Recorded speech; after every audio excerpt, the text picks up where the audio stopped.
మీరు మీ అభిమాన shows and serials TV కన్నా ముందు ఈటీవీ విన్ యాప్లో చూడండి. Download and subscribe to ETV win app. 99 రూపాయలు మాత్రమే.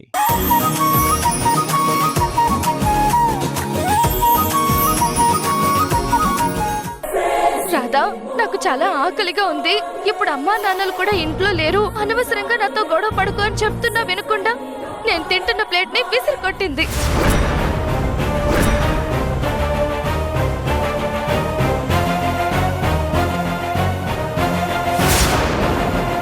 ఏంటి రాదా ఇది? రాను రాను నువ్వెలా తయారవుతున్నావేంటి? సార్, అసలేం జరిగిందంటే తను ఈ అన్నంలో పాయిజన్ కలిపింది.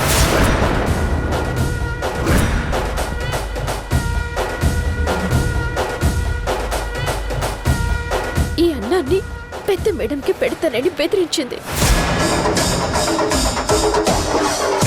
అందుకే ప్లేట్ విసిరి కొట్టాను. చూసావా అమ్మా, నేనెందుకు నానమ్మకి విషం పెట్టాలనుకుంటాను? ఒకవేళ అది విషం అయితే నేనెందుకు నా చేత్తో కలుపుతాను? అది నెయ్యి అమ్మా.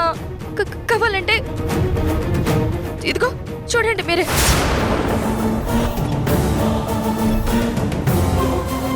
నాకిలా చిన్న చిన్న సీసాల్లో పాత్రల్లో వేసుకుని తినడం సరదా. కావాలంటే పిన్నిని అడగండి. ఏంటి పిన్ని? అవునక్క, అది నెయ్యి సీసానే.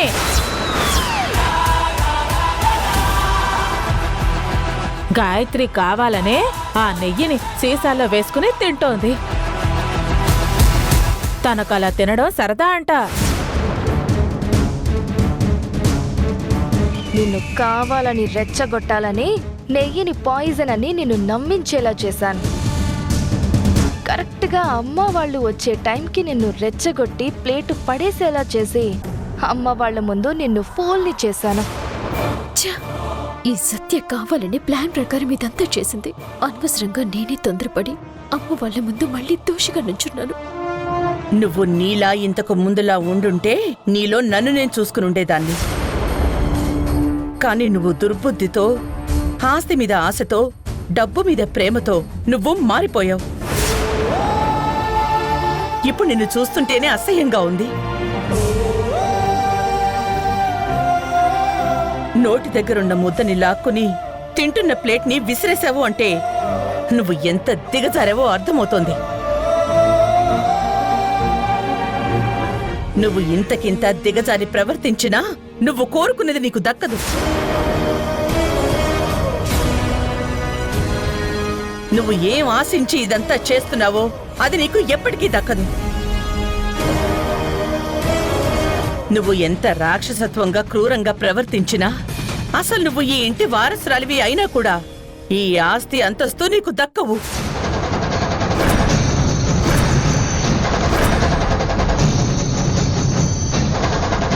అసలు నీకు ఈ ఆస్తి దక్కాలంటే ఏం చేయాలో తెలుసా? ఏం కావాలో తెలుసా? ఎలా ఉండాలో తెలుసా? దేవకి, ఆవేశంతో నువ్వు వాళ్ళకి ఏం చెప్తున్నావో అర్థమవుతుందా?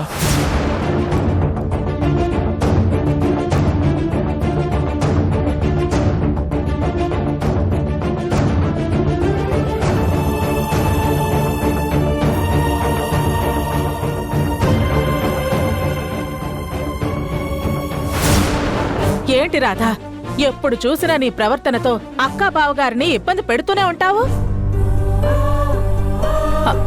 పాపం గాయత్రి చూడు ఎంత బాధపడుతోందో. గాయత్రి మంచిది కాబట్టి నేనేమీ అనటం లేదు.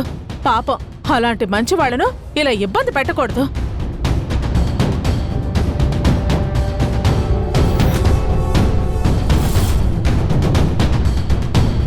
చూసావా, నీ గురించి నేను ఎంత బాధపడుతూ పాజిటివ్గా చెప్తుంటే వినిపించుకోకుండా ఆ రాత ఎలా వెళ్ళిపోతుందో చూడు. పిన్ని, ఇంతకు ముందు అమ్మ కోపంలో ఆస్తి దక్కాలంటే వారసురాలైతే సరిపోదు, ఏం కావాలో ఎవరు రావాలో తెలుసా అంటూ ఏదో మాట్లాడింది. దాని గురించి మీకేమైనా తెలుసా? అంత తెలిస్తే వంటింటి కుందేలా ఇలా ఎందుకుంటాను? ఏం చేతకాని వాడిలా మా ఆయన అలా ఎందుకుంటారు? అలాంటి రహస్యాలన్నీ అత్తయ్య బావ అక్కకి మాత్రమే తెలుసు.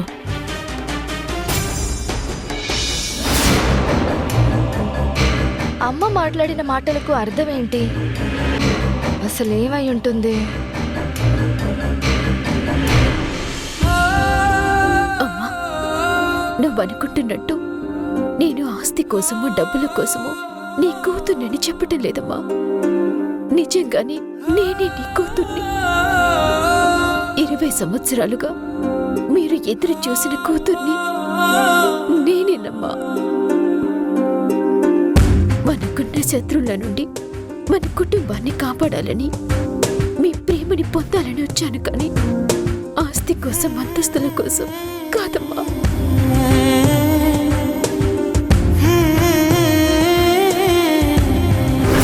నేనొచ్చిందే ఆస్తి కోసం, సొసైటీలో గౌరవం కోసం. అలాంటిదే నాకు ఆస్తి రావాలంటే ఎవరో రావాలి, ఏదో జరగాలి అంటున్నారేంటి? అసలు రావాల్సిందెవరు? ఇందులో ఏదో రహస్యం ఉంది. అది తెలుసుకుంటే గాని నాకు మనశ్శాంతిగా ఉండదు. ఈ రాధేమో ఎప్పుడు నా గుట్టు బయట పెట్టాలా అని ఆలోచిస్తుంది.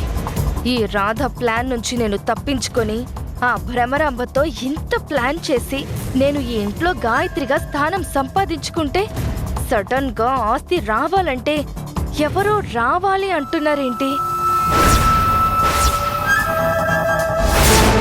సత్య లాంటి దుర్మార్గురాలు ఆస్తి కోసం మా భ్రమరాంబతో చేతులు కలిపి ఈ ఇంట్లో చేరి గాయత్రిగా చలామణి అవుతుంది. ఏది ఏమైనా సత్య గుట్టు త్వరగా బయట పెట్టాలి. తనని ఈ ఇంటి నుండి దూరంగా తరిమి కొట్టాలి.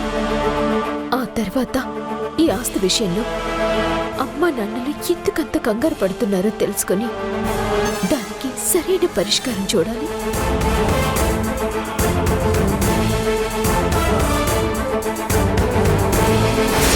ఎవరు ఎక్కడికి పోయినా ఏమైపోయినా పర్వాలేదు, ఈ గాయత్రి గ్రూప్ ఆఫ్ కంపెనీస్ ని ఎలాగైనా చేజెక్కించుకోవాలి. ఈ రహస్యం గురించి కొన్ని రోజుల ముందు తెలుసుంటే ఆ ముసల్దాన్ని కాకపట్టి అసలు విషయం ఏంటో కనుక్కునేదాన్ని. కానీ ఈ విషయం ఇంత లేటుగా తెలిసింది. రహస్యం తెలిసిన ముసల్దేమో మంచం ఎక్కేసింది. ఇంకీ రహస్యం గురించి తెలిసిన వాళ్ళెవరైనా ఉన్నారేమో కనిపెట్టాలి. అక్కడున్న సమస్యను తెలుసుకొని ఎలాగైనా సరే ఈ ఆస్తిని కొట్టేయాలి.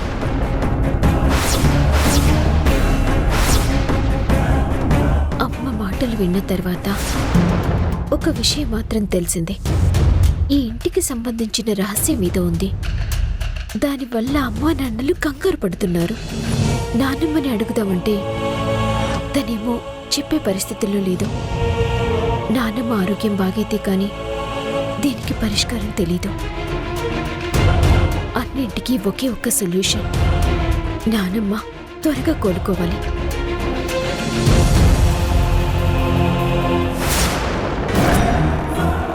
ఆవిడ కోలుకుంటే ఈ రహస్యం తెలుస్తుందో లేదో కానీ నేను దొంగ గాయత్రినని, ఆ రాధ అసలైన వారసురాలు అని అందరికీ చెప్పి నన్ను బయటికి గెంటేస్తుంది. సో భ్రమరాంబ గారి హెల్ప్ తీసుకునైనా ఆ రహస్యమేంటో కనిపెట్టాలి. ముందున్న సమస్య సత్యని బయటికి పంపించటం. ముందు దాన్ని చేయగలిగితే మిగతావన్నీ వాటంతటవే సమస్యలు పరిష్కారమవుతాయి. నానమ్మకి బాగైపోయి అమ్మకి నిజం తెలిసిన రోజు నేను ఆస్తి కోసం రాలేదు, అమ్మ ప్రేమ కోసం వచ్చానని అర్థం చేసుకుంటుంది.